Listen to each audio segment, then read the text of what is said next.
Hey guys, what is up? This is Shipmaster239 here with another Halo action figure review. This is of the anniversary Master Chief from Combat Evolved. I'm very psyched about this guy.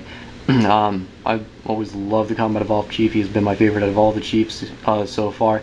I definitely think his armor is the coolest. He's the one who started off the Halo, the whole Halo story. I mean, he is what Halo is about. I mean, he's just the main character. He's the best, and everybody knows him. He's iconic, so he's really cool.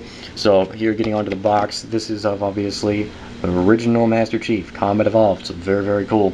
10 years up here. It says build this plaque because you can build the legendary symbol, which is very cool. It comes with a bonus piece. I'll get to that in a little bit. In case you don't know about the legendary piece that comes with each figure, I'll describe it. First off, it shows all of the games from Combat Evolved up to Reach. It says the evolution of combat, 10 years of Halo.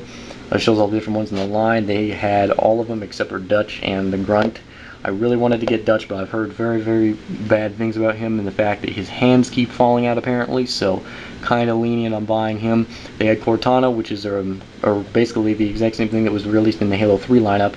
Same thing with the Arbiter. The Arbiter was released in the Halo 3 lineup. This one's just repainted silver to look like the Halo 2 Arbiter, when yet, you know, real Halo fans will look at his armor and say, hey, that's not the same armor from Halo 2, so yeah, it's just a repaint, but it's no big deal.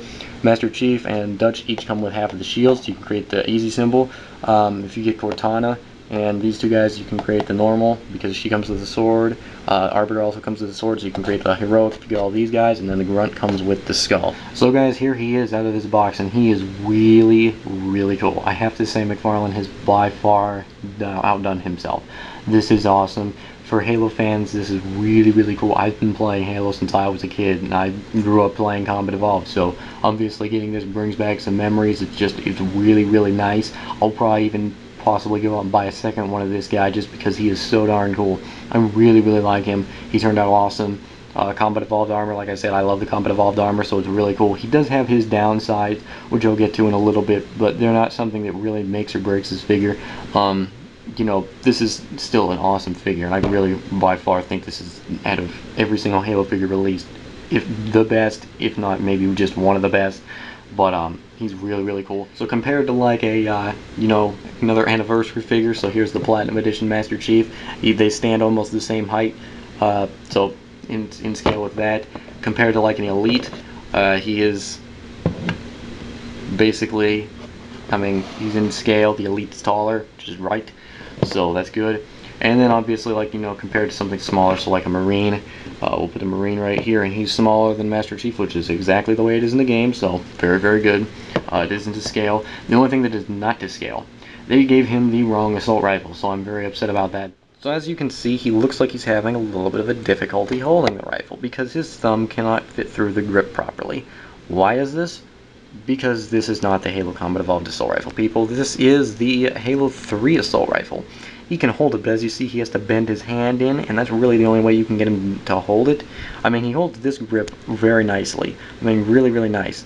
But this is the problem. His thumb can't fit all the way through that. It actually can't even really go into it. So he can't really hold it that well. I mean, the Halo 3 Remake Master Chief couldn't hold it, so why would they put this with him?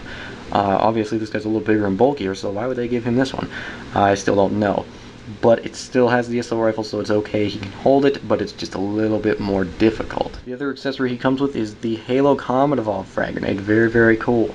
The very first time we've seen the Combat Evolved Frag Grenade in figure form. So it's really cool. It's boxy, you know. It looks exactly like low res. It looks exactly like it does in the game, so it's really cool. And he does have pegs on his back, so you can put grenades on it. This is also a downside I don't like about this. I don't know why McFarlane did this. Maybe he didn't play originally Combat Evolved, but I really don't like how they gave him peg holes and pegs. I mean, I understand it comes with a grenade in the assault rifle, but it's like, really, if you play Combat Evolved, you cannot put weapons on your back. Plain and simple. So why they decided to do this, really not understanding. So it kind of looks a bit intrusive, and I don't like it. That's the only thing. They just look kind of dumb, and it doesn't make sense to Halo fans like me, is that you couldn't hold the assault rifle on your back, or any weapon on your back for that matter, on Combat Evolved. You couldn't. It was not part of Halo at the time, so I don't like that. Another thing that kind of sucks about him is his articulation a little bit. That's as far as he can bend his arm in. It is not McFarlane's fault. This is just, you know, the way Bungie designed Master Chief, so he kind of can't move his arm all that well. His legs can't move any higher than that, really. I mean, they kind of can, but they kind of swivel, so it doesn't look right.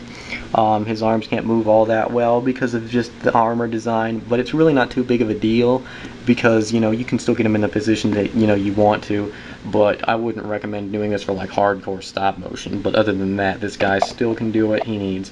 So detail-wise, he's pretty good detail.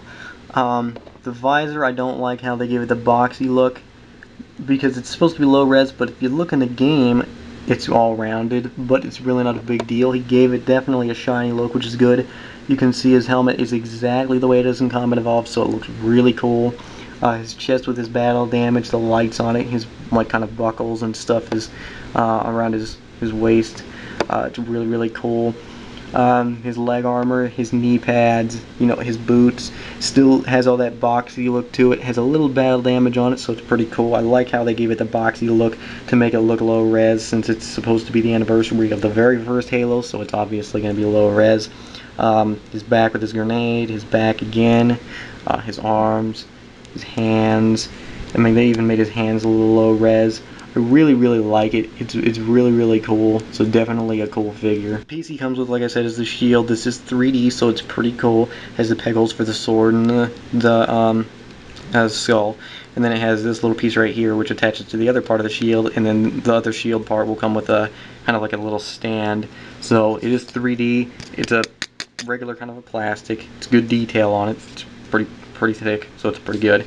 So overall, yes, he does have a few minor flaws, but really not too big of a deal. So my final thoughts, get this guy. By far, McFarlane's, you know, one of his best, if not his best figure.